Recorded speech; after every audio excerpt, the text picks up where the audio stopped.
को powered by wild stone, Victus, APL Apollo, HMSI।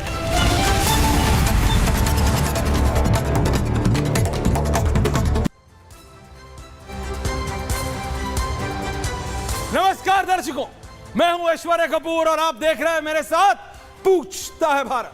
शुरुआत ऐश्वर्या के एजेंडा से, और ऐश्वर्या के एजेंडा में दर्शकों, जब मैं आपसे बात कर रहा हूं तो कुछ जगहों पे छठे चरण का, रोक दीजिए वहीं पे, छठे चरण का मतदान अभी भी चल रहा है।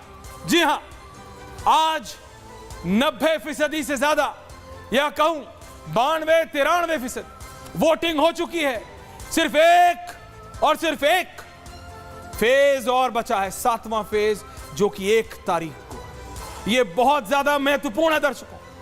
6 फेज बीत चुके हैं और इन 6 फेजों में अगर आज के फेज की मैं आपसे बात करूं, बहुत ज्यादा महत्वपूर्ण है दर्शकों, बहुत ज्यादा महत्वपूर्ण। सबसे पहली बात मैं दिल्ली की करना चाहता हूं, नेशनल कैपिटल दिल्ली, क्योंकि यहां पे कांग्रेस बनाम बीजेपी नहीं, आम आदमी पार्टी बनाम भारतीय जनता पार्टी है।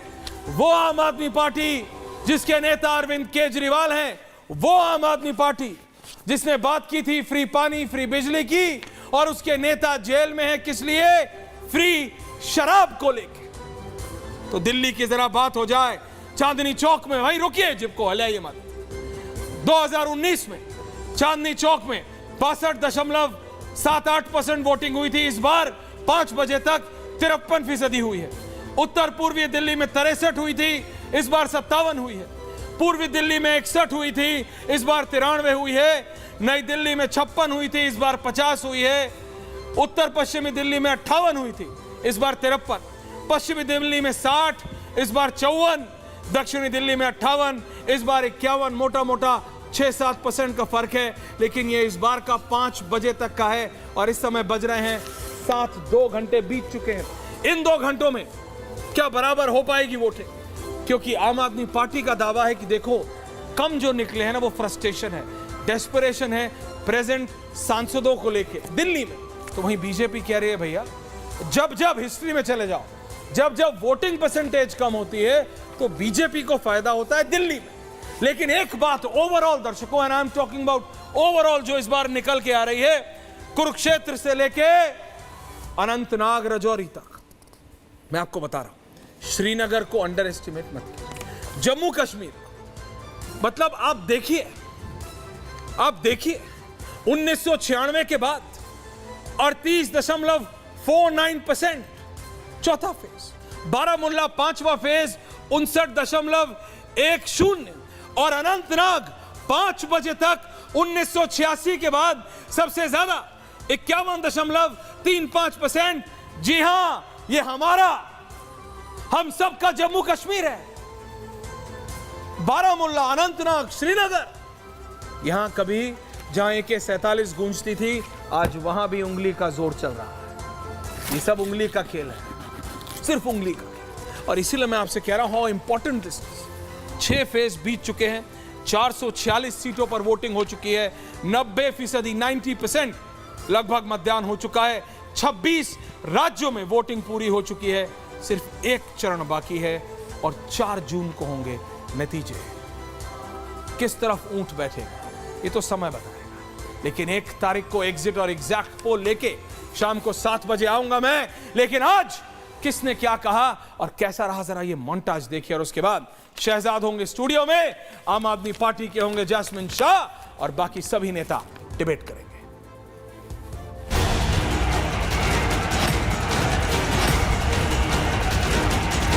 दशकों तक इनकी पूरी राजनीति डरो और डराओ के मंत्र पर चली है। ईडी को लगा के, CBI को लगा के, इनकम टैक्स को लगा के डराते हो, धमकाते हो। एटम बम से नहीं डरते, नहीं डरते। पाक ऑक्युपाई कश्मीर भारत का है, रहेगा, और हम उसको लेकर रहेंगे, लेकर। 400 पार का नारा सुनकर के तो समाजवादी पार्टी के लोगों को चारों खाने चित हो जाते हैं। ये जो 400 पार का नारा दे रहे थे, इस बार 400 पार तो हुई ना, इस बार 400 हारने जा रहे हैं। 400 पार हो गया, होगा मोदी इनकी न धमकियों से डरा है न कभी रुका है।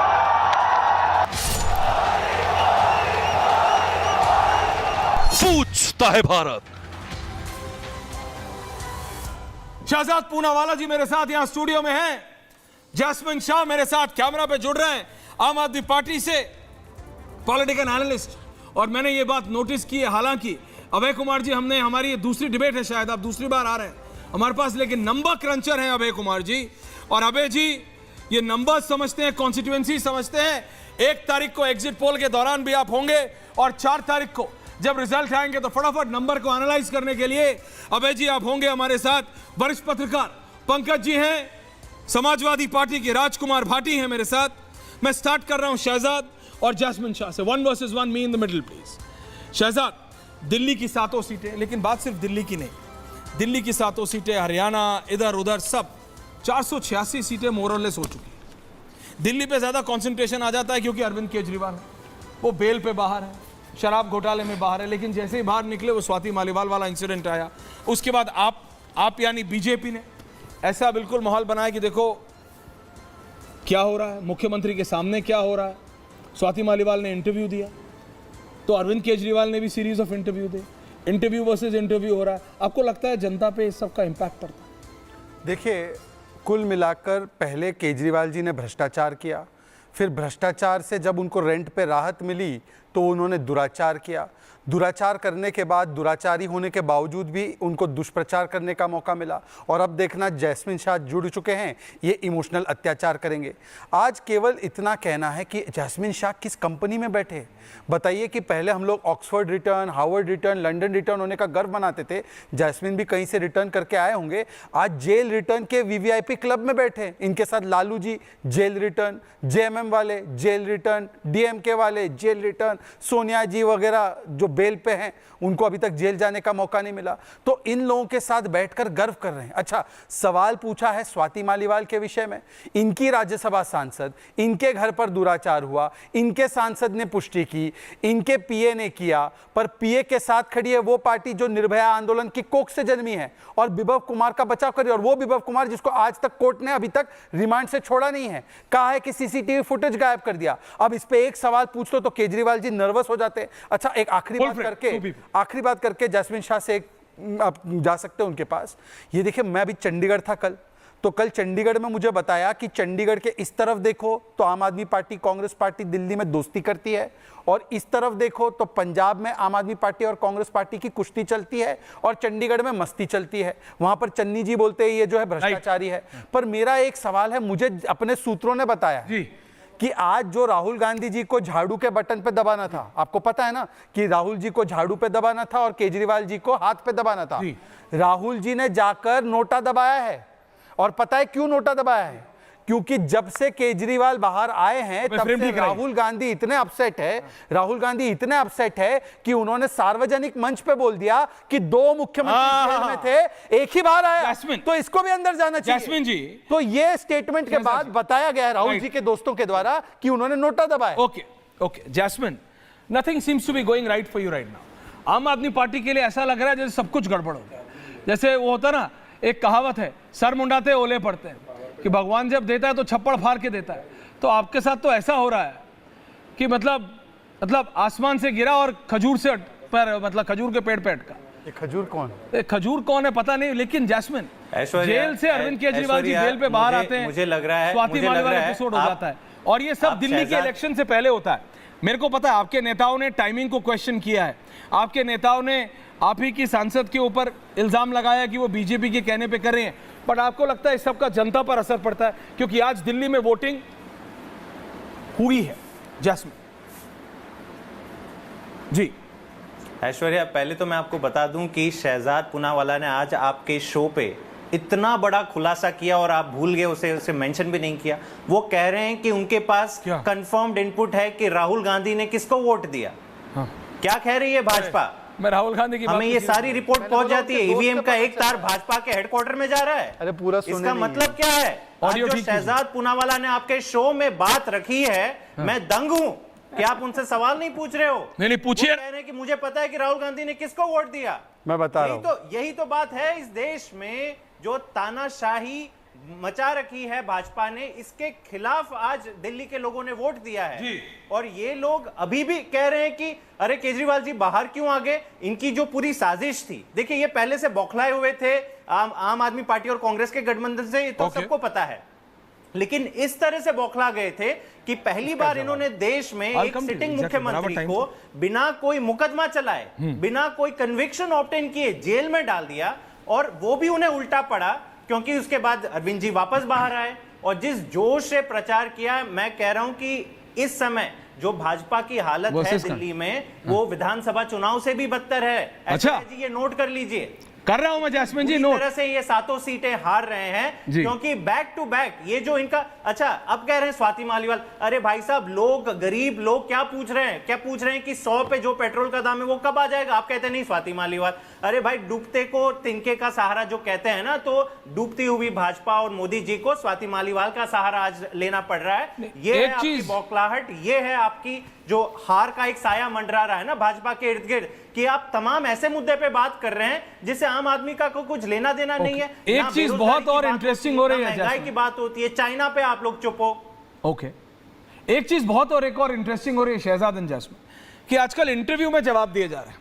प्रधानमंत्री केजरीवाल को अनुभवी चोर बोलते हैं उन्हें सिस्टम पता है, बोलते भाई वो अफसर रहे हैं, उनको एग्जैक्टली पता। I will come to you Jasmine, मुझे पता है, मेरे को आपको आ रहा हूं जैस्मिन जी, शहजाद जी भी हैं यहाँ पे, आप लोग सब। मैं ये कह रहा हूं इंटरव्यू के थ्रू जवाब हो रहा है, तो अरविंद केजरीवाल भी सीरीज ऑफ इंटरव्यू देते, अरविंद केजरीवाल भी जवाब दे रहे हैं, नहीं मेरे को ऐसा। प्रधानमंत्री कह रहे हैं वो अनुभवी चोर है, उनको पता है एग्जैक्टली कहाँ पे क्या करना है, सीबीआई कैसे घुसेगी, ईडी कैसे घुसेगी। तो अरविंद केजरीवाल कह रहे मिला तो कुछ नहीं ना, जीरो मिला, 50 से ज्यादा रेड हुई, मिला कुछ नहीं। तो जब मिला कुछ नहीं, अनुभवी हैं या अनुभवी हैं, जब मिला ही कुछ नहीं तो प्रूफ। जनता देख रही है माइन्यूटली, कोई भी इशू हो। जैस्मिन जी, आप कह रहे हैं कि अनएम्प्लॉयमेंट पे नहीं बोल रहे हैं, महंगाई पे नहीं बोल रहे हैं, कुछ भी पूछो तो बीजेपी के नेता स्वाति मालीवाल बोलते हैं, ऐसा नहीं है। अगर ऐसा है तो शहजाद सामने खड़े हैं, शहजाद जवाब देंगे। बट मैं कह रहा हूं दिल्ली की जनता और देश की जनता, क्योंकि ओमकारेश्वर जी और माफी चाहता हूं भाटी जी और पंकज जी भी है मेरे साथ, वो सब इस पे बोलेंगे।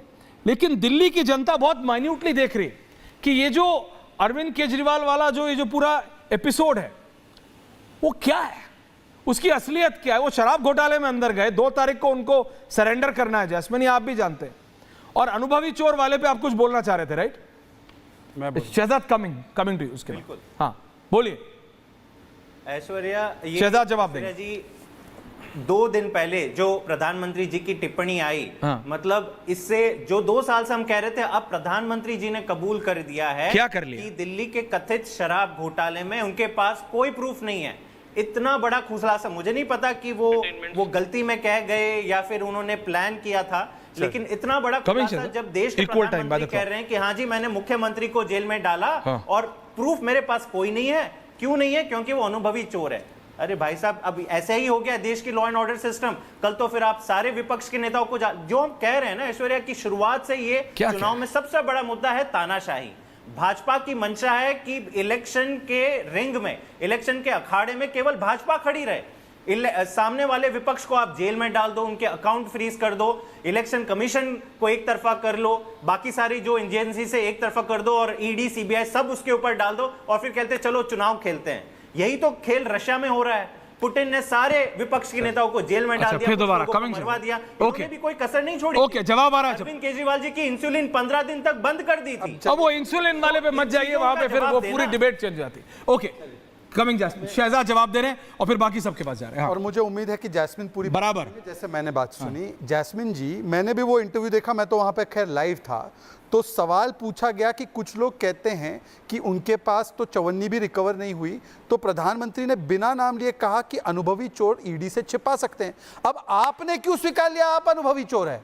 उन्होंने जनरल स्टेटमेंट दिया कि जो अनुभवी चोर होते हैं उनको ईडी सीबीआई से छिपाना आता है। सुन लीजिए, बीच में नहीं, एक एक करके बीच में नहीं, Jasmine please wait for your time, पर जैस्मिन अपने समय का वेट कीजिए। ऑफिशियल स्पोक्सपर्सन ऑफ आप, जब हम अनुभवी चोर बोलते हैं तो वो कुर्ता फाड़ कर बोलते हैं मेरा नेता है अनुभवी चोर। नहीं, लालू 4 बार कन्विक्ट हुए, वो नहीं अनुभवी चोर, मेरा नेता अनुभवी चोर, मेरे माथे पे लिखा है अनुभवी चोर हम हैं। मतलब कि बताइए कि कोई राष्ट्रीय प्रवक्ता अपने नेता के बारे में ऐसी गवाही आकर टीवी शो पर दे तो ये केवल जैस्मिन शाह ही कर सकते हैं। दूसरी बात, जैस्मिन शाह जी, आपने बोला कि आपको कैसे पता राहुल जी ने कौन सा बटन दबाया, आपको योगी जी का क्या होगा वो पता, आपको अमित शाह जी कैसे वो अपॉइंट होंगे ये पता, पर जब मैंने बोला राहुल जी के तथाकथित जो करीबी हैं उनको बताया गया, उन्होंने मुझे बताया, तो आपने वो बात गोल कर दी। पर आप मुझे अभी बताइए कि आपको प्रूफ चाहिए ना कि राहुल गांधी कितने खफा है केजरीवाल से। सुनिए, ये प्रूफ है। केजरीवाल एक बहुत बड़े घोटाले च नामजद जेल तो सिर्फ 15 दिन वास्ते बाहर। ये चन्नी जी है, चन्नी जी बोलते हैं कि केजरीवाल बहुत बड़े चोर है शराब घोटाले में और 15 दिन के लिए ही बाहर आए हैं। ये चन्नी जी ने राहुल जी के कहने पर बोला है। तो बताइए चन्नी जी, आपके साथ अभी कुश्ती लड़ रहे हैं, दोस्ती कर रहे हैं। और आखिरी बात देखिए, इन्होंने क्या कहा कि स्वाति मालीवाल के विषय को डाइवर्ट करने के लिए महंगाई पर जवाब नहीं। तो मतलब संजय सिंह भी गद्दार है पार्टी का, क्योंकि संजय सिंह ने पहले दिन पर प्रेस वार्ता, भाटी जी आ रहा हूं, पंकज जी आ रहा हूं, ओके जी बोलिए। पहले दिन पर 14 तारीख को संजय सिंह ने जाकर प्रेस वार्ता की और कहा कि हां स्वाति मालीवाल हमारी उनके साथ विभव कुमार ने अभद्रता की है। वहां तो आप फंसे हुए हैं। तो मतलब संजय सिंह पार्टी के सबसे बड़े गद्दार है। ये भी जैस्मिन शाह ने कहा। उन्होंने कहा अरविंद केजरीवाल अनुभवी चोर है। Coming hold on. ये सुनने से पहले मेरे कान के पर्दे फट जाते हैं। अपने नेता को गद्दार और अनुभवी चोर कह रहे हैं। किसी का कुछ नहीं फटेगा, रिलैक्स। हाँ, तो जैस्मिन जी ओके, रिलैक्स। अरे भैया रिलैक्स। जैस्मिन पंकज जी आ रहा हूं, भाटी जी आ रहा हूं, exactly 30 seconds. Jasmine please. Shehzad Poona वाले इतने बेचारे हो गए हैं कि आज इनको केवल और केवल आम आदमी पार्टी के नेताओं के ऊपर क्या बीती उससे आहत होती है। लेकिन उनके ही नेता योगी आदित्यनाथ जी, जिनकी नौकरी या जो भी है मुख्यमंत्री पद 2 महीने में जाने वाला है, इस पे भाजपा पूरी तरह से चुप है। जब से अरविंद केजरीवाल ने बोला कि इनके अंदर इतनी बड़ी फूट है कि योगी आदित्यनाथ को साइडलाइन किया जा रहा है। आपने भी देखा होगा ऐश्वर्या जी, किसी भी भाजपा के टॉप लीडर ने एक कमेंट नहीं किया। लेकिन जब ये पता चल गया कि मोदी जी 75 इयर्स में रिटायर होने वाले हैं, विच इज नेक्स्ट ईयर, सारे लोग टूट पड़े। अरे उनके सारे जितने चेले चपाटे सब कहने लगे अरे नहीं, ऐसे मोदी जी को कैसे रिटायर करेंगे, ये कानून तो हमने केवल अडवाणी जी को साइडलाइन करने के लिए बनाया था। लेकिन योगी जी के डिफेंस में कोई आज बात ही नहीं रख रहा। तो आप पहले भाजपा के प्रवक्ता है, अपने नेताओं का बचाव कीजिए, उनके बारे में चिंता कीजिए, हम अपने नेताओं की चिंता कर लेंगे। लेकिन जहां तक इस चुनाव का मुद्दा है, 4 जून को इंडिया गठबंधन प्रचंड बहुमत से 300 पार से जैस्मिन कितने दिन रह गए? ये सारे जो रुझान आ जा रहे हैं दिल्ली में, हरियाणा में, ये सारी चीजें उसी 9 डेज जेंटलमैन, 9 डेज जेंटलमैन, 9 दिन रह गए। 25 तारीख है, 4 तारीख में 9 दिन रह गए। 1 सेंटेंस एंड देन मैं भाटी जी और पंकज जी के पास एक वाक्य जी। अडवाणी जी ने जब अपना आखिरी चुनाव लड़ा था वो 75 पार ऑलरेडी थे। तो कितना झूठ बोलते हैं, और अडवाणी जी जैसे शख्सियत को लेकर भी झूठ बोलते हैं। यही उनकी मानसिकता दिखाते हैं। स्वाति मालीवाल पर मुंह नहीं खुलता, घबराते, कांपते। Okay, relax. आपने एक लाइन कहा था। Bhati ji, Jasmine Shah ji please relax. मैं सच बता रहा हूं, मैंने इतना जी तो सही में मैं क्या बोलूं, भी पार्ले जी भी नहीं खाया इतना मैंने। पंकज शर्मा जी, देखिए असली हालत क्या है भारतीय जनता पार्टी की छठे चरण के बाद। ये तो छठे चरण में प्रधानमंत्री जी की जो भाषा थी उससे साफ हो गया। अब मंगलसूत्र था, मुजरा आ गया। शहजाद पूनावाला जी, मुजरा कथक का एक रूप है, उतना ही पवित्र जितना मंगलसूत्र। मैं तो से हारी ठुमरी पे किया गया मुजरा आपने देखा है शहजाद जी? जरा प्रधानमंत्री जी को सलाह दीजिए। जिन लोगों ने इस ठुमरी पे मुजरा नहीं देखा वो क्या जाने कि मुजरा होता क्या है। आदर व्यक्त करने की विधा है मुजरा, लेकिन जब अक्ल पे पत्थर पड़े हों तो कोई क्या कहे, तरस ही खा सकता है। मन में इतनी नफरत, इतनी कड़वाहट एक समुदाय के लिए कि आप विपक्ष के दलों के लिए कहें कि आपको अपने वोट बैंक की गुलामी करना है, करिए। आपको उनके सामने जाकर मुजरा करना है तो करिए। नृत्य की एक विधा को, मुजरे जैसे नृत्य की एक विधा से जुड़े हजारों लाखों कलाकारों को इस तरह अपमानित करने का देश के प्रधानमंत्री को कोई अधिकार नहीं है।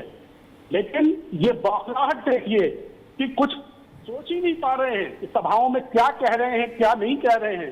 पंकज जी, पक्ष पर हमला करना अलग बात है, लेकिन उसके लिए किस तरह की उपमाएं दे रहे हैं आ रहा हूं तो सोचिए।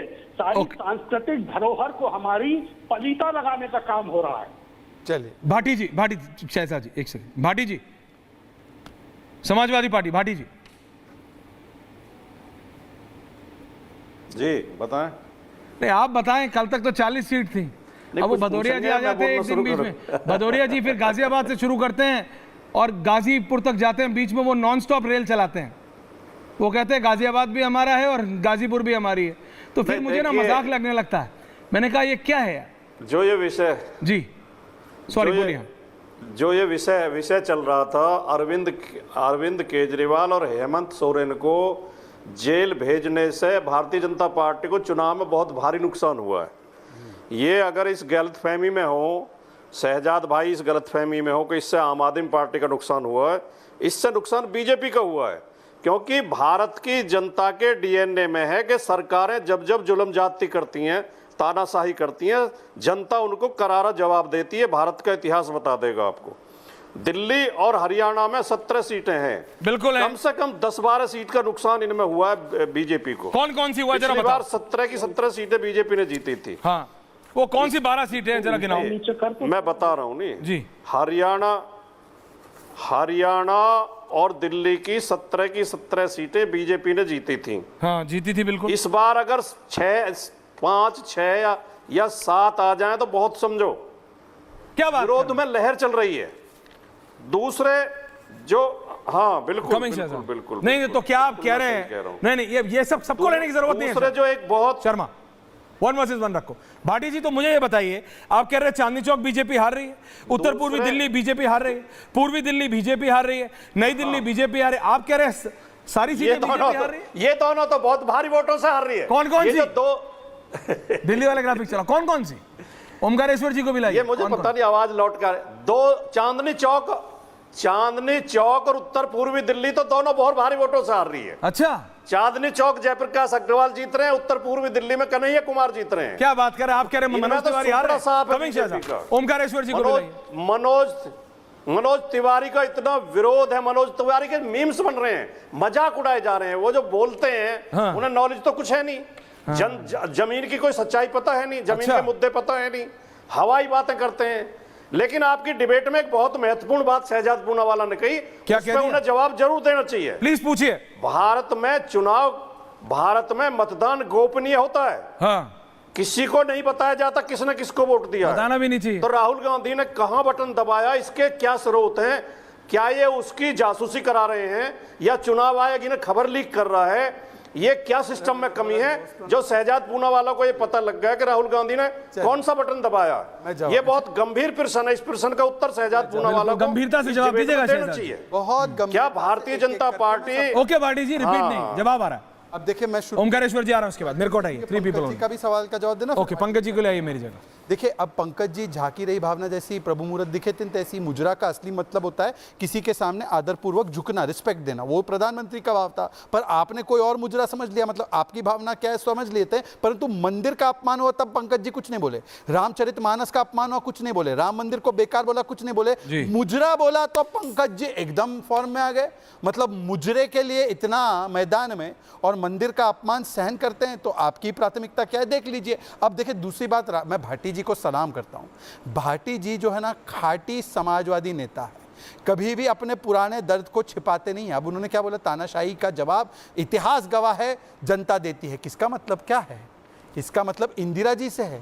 मतलब इंदिरा जी को किस प्रकार से कोसना है, ये देखिए। अनुराग भदौरिया तो नए नए आए हुए हैं, भाटी जी पुराने नेता है, सीरियस नेता है, तो वो इंदिरा जी को कभी भी कोसने से कतराते नहीं है। लालू जी ने भी तो मीसा नाम इंदिरा जी के काले कानून पर ही रखा था। पर भाटी जी सुन लीजिए, आपकी मुस्कुराहट सलामत रहे, आपकी सीट सलामत है या नहीं वो अलग विषय है, पर आपकी मुस्कुराहट सलामत रहे। आपने कहा कि मुझे कैसे पता वोट किसने डाला?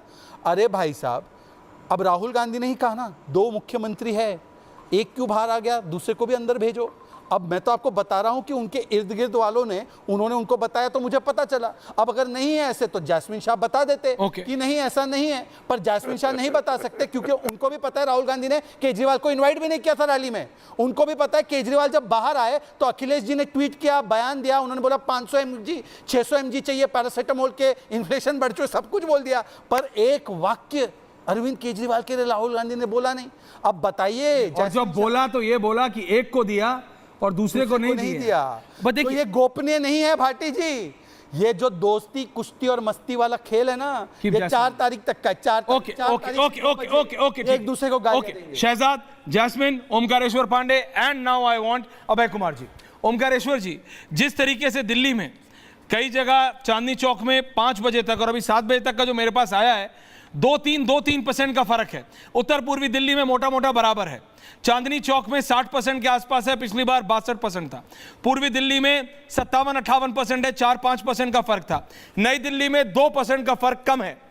उत्तर पश्चिमी दिल्ली में बराबर है, पॉइंट्स में फर्क है।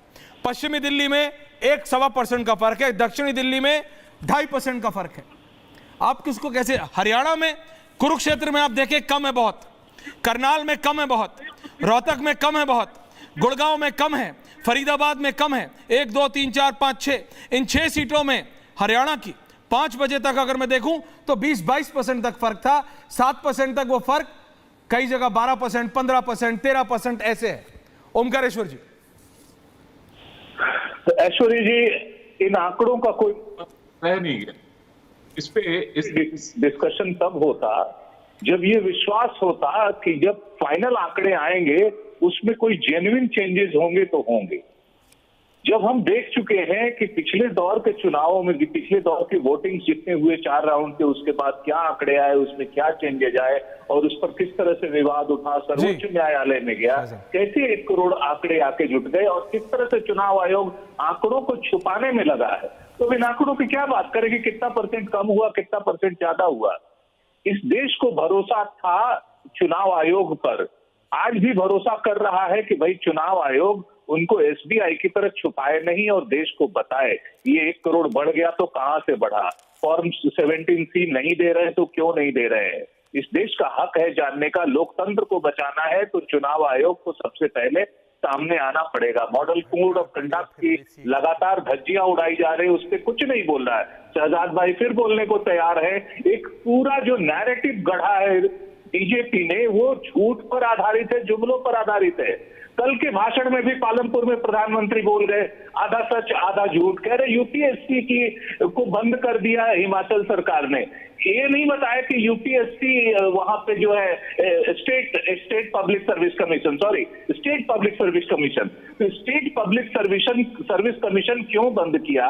क्योंकि लीक हो रहे थे, क्योंकि पेपर्स लीक हो रहे थे और उसके बाद राज्य सरकार ने राज्य चयन आयोग बनाया, ये नहीं बताया। आधा काम हुआ आधा नहीं। आप देख लीजिए, अभी कह रहे थे 9 दिन बच गए हैं, 9 दिन बच गए हैं और बेरोजगारी में 9 गुना ज्यादा बढ़ोतरी हुई है। ये ILO के ताजा आंकड़े कह रहे हैं, उस पर हम कोई बात नहीं कर रहे हैं। FBI की क्या स्थिति है, दशकों में जितना नीचे नहीं आया था FBI उतना नीचे आ चुका है। आज हमारा जो ये जो फॉरेन हम डेप्ट ले रहे हैं वो कितना गुना बढ़ चुका है, उस पर हम बात नहीं कर रहे हैं। SDG के कितने पॉइंट्स पे हम फेल्योर हो चुके हैं, उसकी बात नहीं कर रहे हैं। जिस सोलर की प्रधानमंत्री ने पटना में कहा, काराकाट में कहा कि हम सबको घर छत पर देंगे, 2022 तक 100 गीगावाट अचीव करने का टारगेट था। आज 2024 में 70 गीगावाट भी अचीव नहीं हुआ है। 10 साल बाद आप कह रहे हैं कि आप सोलर कोई नई टेक्निक तो नहीं है, 10 साल पहले लॉन्च कर दिया होता, कहता कि सबके घरों पे दे देंगे। तो ये अब मौका चूक चुके हैं, इसीलिए तमाम तरह की मंगलसूत्र से मुजरा तक की बातें आ रही है। सर कौन कितना चूका है सब पता लग जाएगा, जनता की उंगली का जादू चल रहा है। शहजाद मैं आ रहा हूं, लेकिन मैं अभय जी के पास जा रहा हूं जो अभी तक चुप रहा है। I only want Shehzad, Abhay ji and Jasmine on 3 people please, thank you. Abhay ji, क्योंकि आप नंबर के आदमी हैं, आप नंबर क्रंचर हैं, ये नंबर्स को आप कैसे देख रहे हैं? क्योंकि हरियाणा में सब बोल रहे हैं भाई 10 की 10 सीटों में बहुत गड़बड़ हालत है, बहुत गड़बड़ हालत है। कुरुक्षेत्र में मैं देख रहा हूं 7-8% का फर्क है, करनाल में 12% का फर्क है। पूर्व मुख्यमंत्री हरियाणा, वो करनाल से है। रोहतक में फर्क है, गुड़गांव में फर्क है। मिनिमम 10 से 11% का हरियाणा में फर्क है। अभय जी, देखिए मैं आपका यशवर्या भाई जी, यशवर्या भाई, ऐसा है कि अगर हम वोटिंग परसेंटेज के आधार पर अगर बात करते हैं तो दिल्ली की अगर हम बात करें जी, अगर हम दिल्ली की ही बात करें तो थोड़ा आवाज कट कट के आ रही है, मुझे आवाज थोड़ा सुनने में देर हो रही है। आप बोलिए, आप बोलिए। अप्लाई कर रहा हूं। हाँ आप बोलिए। अगर हम दिल्ली की ही बात करें, हाँ 2009 में 51%, दिल्ली की मैं बात कर रहा हूं, 2009 में 51% के करीब वोट हुआ है और 2014 में हुआ है 64% के करीब, और 2019 में हुआ है 60% के करीब वोट हुआ है। तो आप देख लीजिए कि 2009 में जहां पर आईएनसी कांग्रेस पार्टी 7 सीट जीती है, वहीं पर 2014 में 13% वोट बढ़ने के बावजूद 7 सीट बीजेपी जीतती है, और 2019 में 4% वोट घटता है, फिर भी बीजेपी सारी सीट जीतती है। तो कहने का अर्थ है कि अगर हम एक रिलेशन ड्राइव करने का प्रयास करें कि वोट घटा बढ़ा, तो उससे बहुत ज्यादा अंतर हम खोजने का प्रयास करेंगे तो शायद नहीं मिल पाएगा। मैं बताता हूं कि 2014 में वेस्ट बंगाल में 82% के करीब वोट हुआ है, 2019 में 0.64% वोट की कमी आई है वोटिंग परसेंटेज की। तो बीजेपी को जहां 2 सीट आया था 2014 में 18 सीट आ गया यहां पर। तो वोटिंग परसेंटेज के आधार पर अगर कोई रिजल्ट को ड्राइव करने का प्रयास कर रहा है तो यह तो मतलब यह किसी तरह से सस्टेन नहीं करता है। मैं मल्टीपल उदाहरण के आधार पर बता सकता हूं, मल्टीपल विधानसभा से लेकर लोकसभा तक बता सकता हूं कि कब कब वोट परसेंट बढ़ा है, उसके बावजूद भी सरकारें नहीं हुई है। मैं बता रहा हूं कि 1999 में जब वाजपेयी जी की सरकार बनी थी और 2004 में उससे 2% वोट कम हुआ, फिर उनकी सरकार चली गई। तो कहने का अर्थ है कि अगर हम जबरदस्ती का भी संबंध ड्राइव करने का प्रयास करें तो नहीं हो सकता है। मैं एक बात और बताता हूं, अभी राजकुमार भाटी जी बता रहे थे कि यहां पर ऐसे हो रहा है। भाटी जी को लाइए। मैं बताऊं कि 2019 में जब राजकुमार भाटी की पार्टी और मायावती जी की पार्टी मिलकर के चुनाव लड़ी थी तो बीजेपी का 9 सीट घटा था, लेकिन वोट परसेंट 7% बढ़ा था। तो कहने का अर्थ है कि वोट परसेंट और सीट को डायरेक्ट अगर कन्वर्ट करते हैं तो ये तो भैया थोड़ा सा जल्दीबाजी होगी और थोड़ा हम लोग को वेट करना पड़ेगा, थोड़ा जल्दबाजी होगी। I am coming to Jasmine and Shehzad बुक। जी जी, ओके अभी जा रहा हूं शहजाद। ओके शहजाद, देखिए शहजाद एंड जैस्मिन आ रहा हूं। देखिए, कटे हुए क्लिप्स और आदि बात कहकर नैरेटिव बनाने का काम मोदी जी का नहीं है। अमित शाह जी की कटी हुई क्लिप और 1 घंटे के सीसीटीवी का 1 मिनट का क्लिप एक चैनल को देकर फिर अपना नैरेटिव बनाने का काम स्वाति मालीवाल पर कौन करता है? पांडे जी आप जानते हैं। पर पांडे जी मैं आपसे पूछना चाहता हूं, मुजरा शब्द पे आपको बुरा लगा, पर मोदी जी ने बोला क्यों? बंगाल हाईकोर्ट का ऑर्डर आया कि मुजरा करते हुए ओबीसी का आरक्षण काटकर मुसलमानों को दिया। ये हाईकोर्ट ने कहा ना ऐश्वर्या। ऐश्वर्या 99% जो आरक्षण था ओबीसी के लिए काट कर उसको मुसलमानों के पास दे दिया, उसको स्ट्राइक डाउन हाईकोर्ट ने किया। अब मैं पूछना चाहता हूं, धार्मिक आधार पर आरक्षण, वो भी SC ST ओबीसी कोटे से, इसको मुजरा कहा। पांडे जी का और भाटी जी का स्टैंड क्या है? पांडे जी और भाटी जी बता रहे हैं। पांडे जी रुक जाइए। पांडे आप जब देखिए हिंदू और मुसलमान ओके पांडे जी, अरे यार ये पार्टी नहीं है, फिर बीच में बोलते हैं। आप मुझे बोलने तो दीजिए, रुकिए तो। पांडे जी रिलैक्स, ओमकारेश्वर जी रिलैक्स, एक-एक करके। ओमकारेश्वर जी अब बोलिए, अब आप पूछेंगे तो वो आदमी, अरे भाई मेरी बात, ओके रिलैक्स, एक-एक करके। अच्छा बोलिए। मैं आखिरी सेंटेंस, ये विषय मैं इसलिए उठा रहा हूं क्योंकि इन लोगों की जमात ने संविधान बचाओ बोला। संविधान बचता नहीं। ओमकारेश्वर जी आ रहा हूं प्लीज। जब मुस्लिम आधार पर आरक्षण देंगे, ओबीसी SC ST कोटा काटकर, तो क्या संविधान बचाओ है? नहीं है। अब बंगाल हाईकोर्ट ने बोला, इस पर मैं चाहता हूं भाटी जी क्योंकि ओबीसी की बातें करते हैं इधर उधर जाए बगैर। टीएमसी ने जो कहा है कि हम इस आदेश का पालन नहीं करेंगे, क्या यह संविधान सम्मत है? ओबीसी का आरक्षण मुसलमानों को देना, क्या यह संविधान सम्मत है? मैं Bhati ji quick response. Bhati ji and then Jasmine. Bhati ji Omkareshwar ji please sir, आपका ऑडियो नहीं आ रहा। पश्चिम बंगाल में पश्चिम बंगाल के आरक्षण पर जो हाईकोर्ट का आदेश है उसमें उन्होंने कहा है कि नियमानुसार पिछड़ा वर्ग आयोग को सर्वेक्षण करने के बाद ही अधिकार है किन्हीं जातियों को ओबीसी में शामिल करने का। क्योंकि सर्वे नहीं कराया गया था इसलिए उन्होंने इसे गलत बताया है। उन्होंने इस आधार पर नहीं बताया। मुसलमान की बहुत सी जातियां शुरू से ही ओबीसी में शामिल है। क्या बोल रहे हैं? और इसमें किसी ने कभी कोई ऐतराज किया नहीं। भारतीय जनता पार्टी के लोग उसे धार्मिक रंग दे रहे हैं। अरे भाटी जी, जो ओबीसी का आरक्षण है उसमें किसी को धार्मिक आधार पर न निकाल सकते न शामिल कर सकते। मेरे को उन्होंने बोला उसमें केवल दो ही आधार हैं, शैक्षिक और सामाजिक रूप से पिछड़ा होना। अच्छा, जो भी शैक्षिक और सामाजिक रूप से पिछड़े हैं, चाहे वो किसी धर्म के मानने वाले हों, वो ओबीसी में आ सकते हैं। कई बार तो इसे गलत तरीके से भारतीय जनता पार्टी पेश कर रही है। आप लोग बीच में कभी नहीं बोलता, भाटी जी मैं आपके बीच में कभी नहीं बोलता, मैं ये प्रथा बनाए रखना चाहता हूं। पर एक भी चीज, हाई कोर्ट ने कहा है कि मुसलमानों को वोट बैंक के नाम पर दिया, कमोडिटी की तरह इस्तेमाल किया। ऑर्डर है, के ऑर्डर में भाई साहब, उनको पता है शहजाद, ही नोज, उनको मालूम है, वो मतलब ये चाह रहे कि मुसलमानों को पढ़े लिखे हैं, उनको एग्जैक्टली पता है, उनको डिफेंड करना है, कोयरी को नहीं, उनको डिफेंड करना है, उनको डिफेंड करना है। किस प्रकार से चाहते हैं कि कुशवाहा कोयरी इनको कुर्मी को ना मिले, सिर्फ मुसलमानों को मिले, बताइए क्या भाटी जी? क्विक रिस्पांस, फिर मैं जैस्मिन के पास जा रहा हूं। जो आरक्षण पर हाई कोर्ट ने रोक लगाई है, उसका आधार यही माना, आप जजमेंट पढ़ लीजिए कि इसका पिछड़ा वर्ग आयोग से सर्वेक्षण नहीं करा गया। और मैंने उस दिन भी बोला था, शायद आप थे या कोई प्रवक्ता थे, कि इस आधार पे जो माननीय मोदी जी ने अपनी जाति को ओबीसी में शामिल किया था, वो भी कैंसिल हो जाएगा, क्योंकि उसका भी सर्वेक्षण नहीं कराया था। उसमें भी पिछड़ा वर्ग आयोग की रिपोर्ट नहीं है। जैस्मिन, दिल्ली में अगर मैं बोलूं, चांदनी चौक, उत्तर पूर्वी दिल्ली, पूर्वी नई दिल्ली, उत्तर पश्चिमी, पश्चिमी, दक्षिण, भाटी जी को भी थोड़ी देर जरा मतलब आराम दे दीजिए। शर्मा जी समझा कीजिए क्या बात हो रही है, दिल्ली की बात हो रही है। Can I have 3 people? BJP, Jasmine and Abhay को रखिए because is in numbers man. Jasmine, ज्यादा फर्क नहीं है, 1-2% का 7 बजे तक जो आया है नंबर, उसमें मोटा मोटा 1-2% का फर्क है 1-2 कॉन्स्टिट्यूएंसीज, ज्यादा फर्क नहीं है। अभय जो नंबर समझते हैं बेहतर, वो कह रहे भाई परसेंटेज के उस पर मत जाइए। What's your perception? आम आदमी पार्टी क्या सोच रही है, कितनी सीट सोच रहे हैं आप? बिल्कुल सही कह रहे हैं।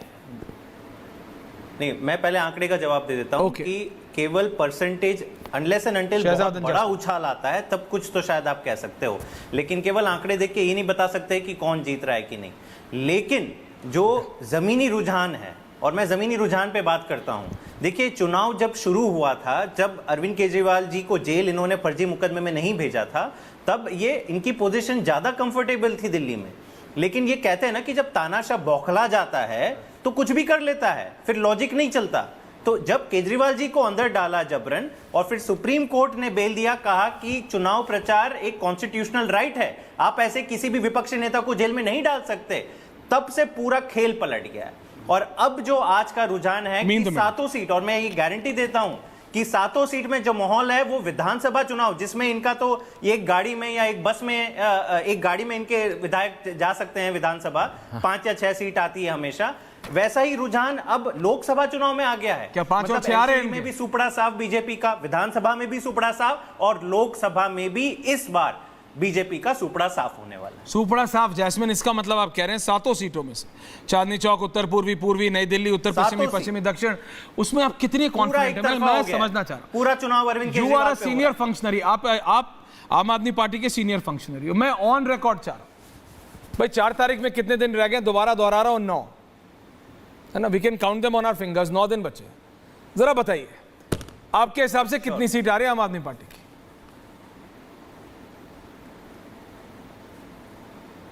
बताइए जैस्मिन। नहीं, मैं तो कह रहा हूं कि 7 सीट दिल्ली में हम जीत रहे हैं, 7 हरियाणा में भी जो इंडिया अलायंस लड़ रहा है, हरियाणा में अभी 0 पे है। मैं तो कह रहा हूं कि दिल्ली में इनका सुपड़ा साफ हो रहा है। इसका क्या मतलब हुआ? शहजाद जवाब हुआ सुपड़ा 7-0 दिल्ली में 7-0 हो रहा है। और अगर नहीं, अगर दिल्ली के लोग, अच्छा चलिए पहले शहजाद को जवाब देने दीजिए, मैं फिर एंगर है, इतना रोष है। ओके जैस्मिन, जवाब आ रहा है। सिटिंग मुख्यमंत्री को जेल में कैसे बंद कर दिया, पता लग जाएगा कितना दिल्ली में नहीं चलेगी। जैस्मिन और शहजाद, आपको दोनों को और जनता को पता लग जाएगा कितना गुस्सा है, कितना सही समझा, कितना गलत समझा। मैं जवाब, शहजाद की मत मानिए, जैस्मिन की मत मानिए। मैं कह रहा हूं भाई, जनता ने अपना जवाब आज सील कर दिया ना, पता लग जाएगा। जैस्मिन, शहजाद जवाब दे। अभी डिबेट करते करते कई वर्ष हो गए ऐश्वर्या जी, जैस्मिन और मेरे कई वर्ष हो गए डिबेट करते जी।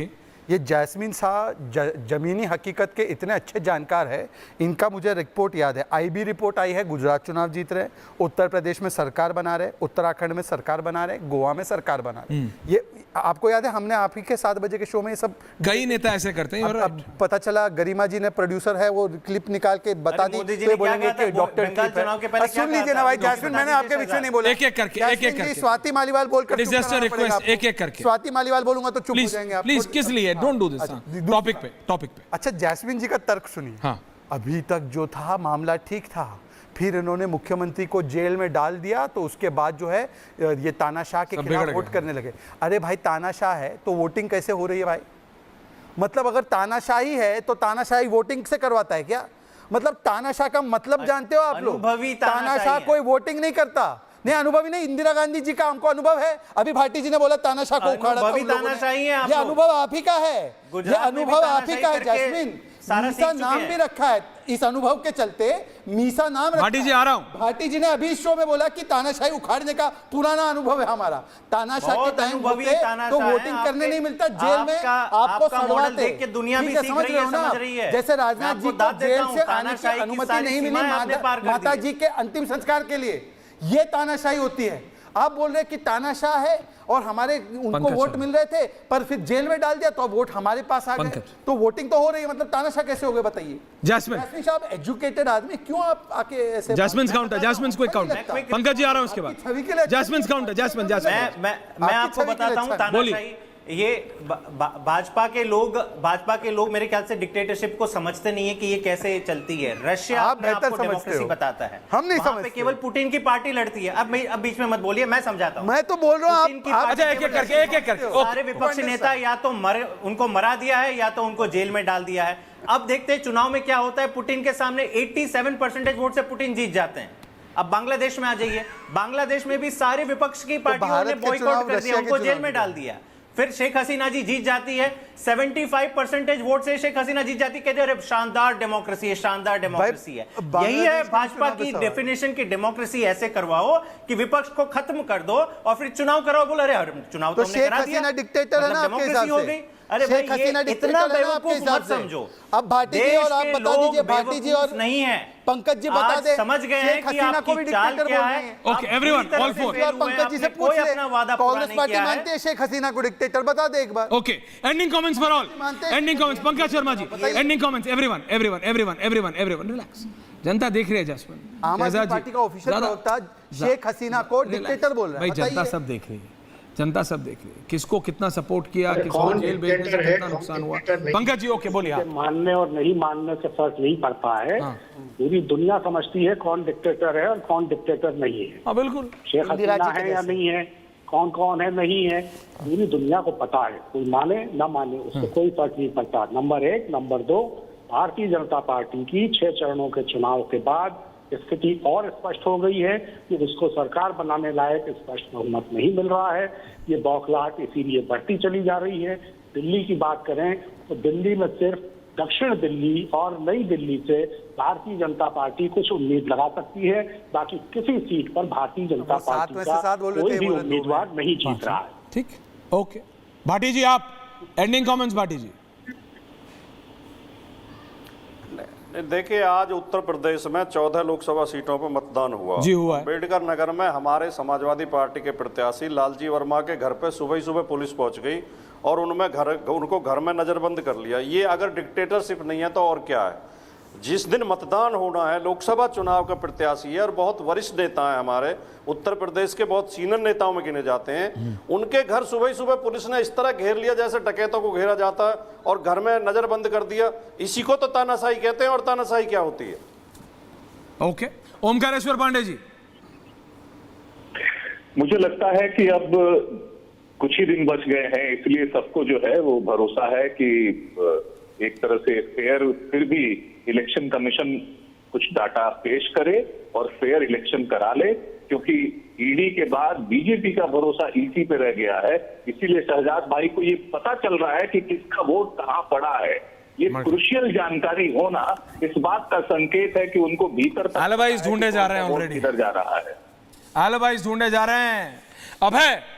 अभय कुमार।